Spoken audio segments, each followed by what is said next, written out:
अपघात झालेला आहे? किती वाजता अपघात झाला आणि काय सांगाल? नमस्ते. ॲक्च्युली माझं नाव गौतम नाथजी आहे.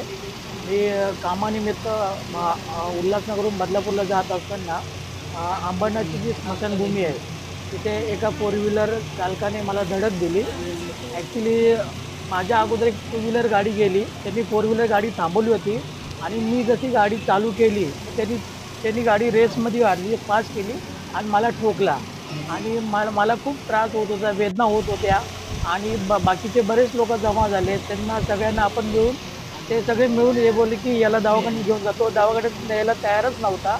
आम्ही जबरदस्ती करून मला वेदना खूप होत होत्या. मग त्याने आम्ही जबरदस्ती करून ते दवाखान्यात नेलं.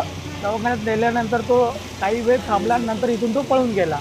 आणि त्याच्यानंतर आमचं बोलणं झालं की बाबा जे काय खर्च होईल तो हॉस्पिटलचा पूर्ण मी करेल आणि माझा गाडीचा खर्च झाला तो तुम्ही भरून द्या. आणि माझे मोठे बंधू पण बोलले की आम्ही रेडी आहे.